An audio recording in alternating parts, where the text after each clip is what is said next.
We are this close to the release of Final Fantasy VII Rebirth. The game is coming this month. It is so hard to believe, but guys, we are almost there. It has been nearly 4 years since the launch of the first game, and it's hard to believe that time has just flown by. With that being said, a lot of people are worried about spoilers and stuff like that. I want to clarify that there are no spoilers in this video, and going forward, all spoilers and anything else that comes out about the game will be clearly marked on every video, just as I've done before with every major Final Fantasy. So you guys have been waiting for this way too long to get spoiled on something casual, so we will be extremely careful about it going forward. So the first bit of major news here is that Final Fantasy VII Rebirth is going to be adding a feature that so many of you have been asking for a long time. This is even a mod for the original game because that's how long people have wanted it. Thanks to Genki here for posting it from IGN China, Hamaguchi says that after clearing the game and unlocking chapter select in FF7 Rebirth, you will then be allowed to remove Cloud from the party and create your own 3-member team, replay the chapters. This means that after you've cleared the chapter, you are no longer confined to Cloud. You'll be able to do your party configuration however you want to, and this is something that is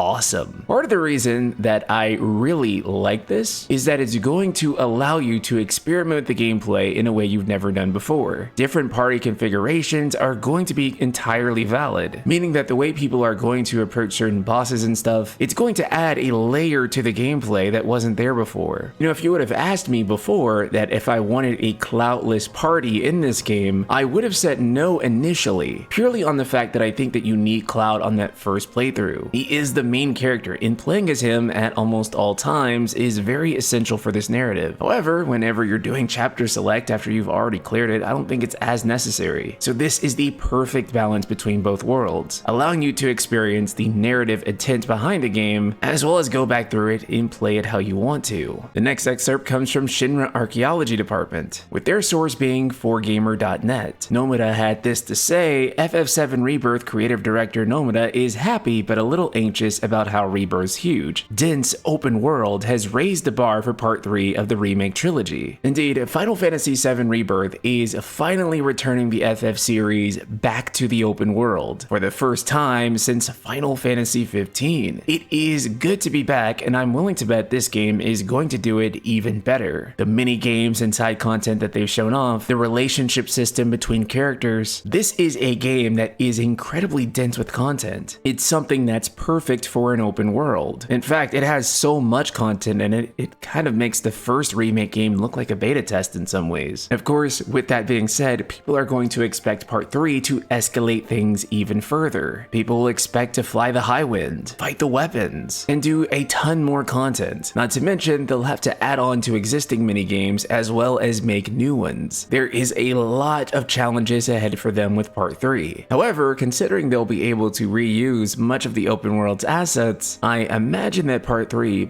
might be a little bit faster to make than part 2. At least, that's just my theory. Of course, considering that they have to add an incredible amount of content to part 3, it may not save them all that much time. Of course, when we do talk about the dense open world of Final Fantasy VII Rebirth, one notable location that has been built up since the first part of Remake is Wutai. Here is what they've had to say about Wutai. Final Fantasy VII Rebirth creative director Nomura says that moving Wutai ahead was only partially to balance out the trilogy's content. Another reason is that unlike OG, Wutai now has a certain level of military power to oppose Shinra, and can't be portrayed as cursory as it first was. Wutai is going to be incredibly important to the Final Fantasy VII Remake trilogy. It's been teased and built up to in the first game.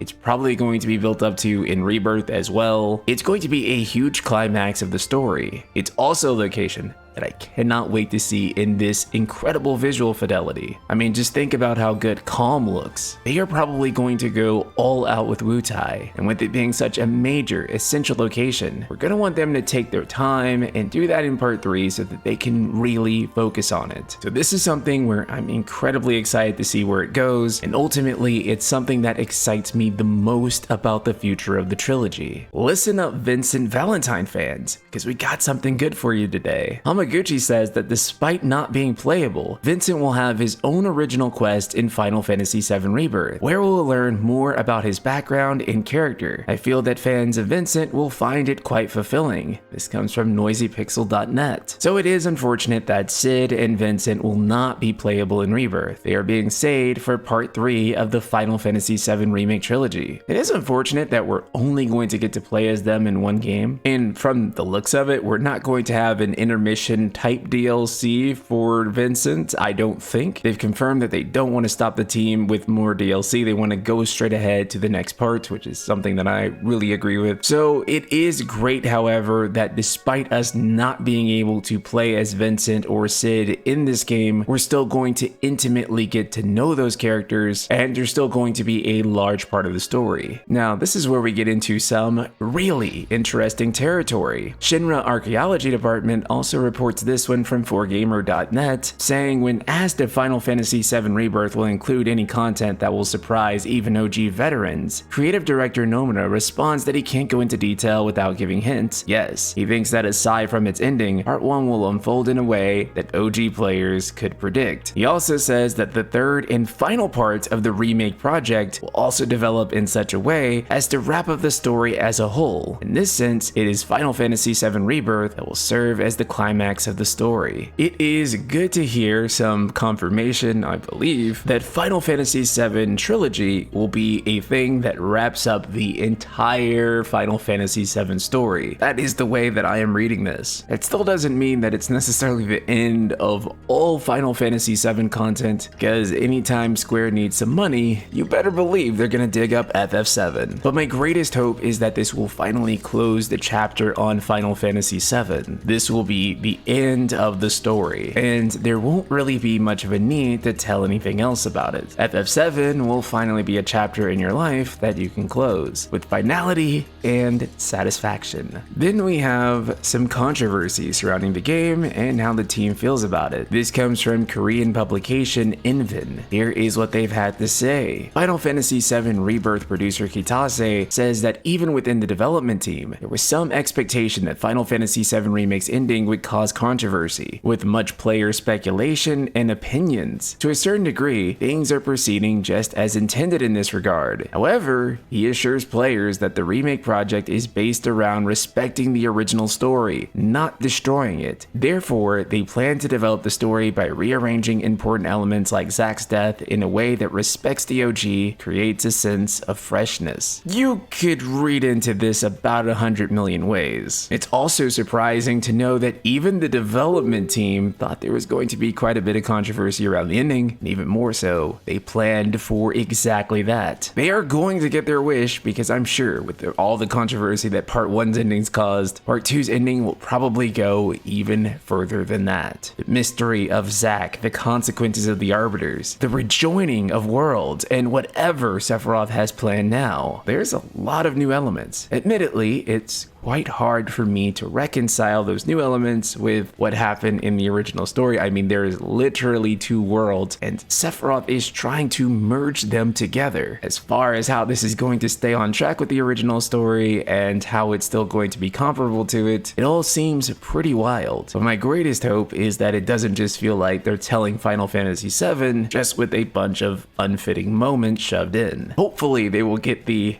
dare I say, synergy between this new stuff and the old stuff. But these are just my hopes for Final Fantasy VII Rebirth. Please let me know your thoughts in the comments below, and I will see you all in the next video.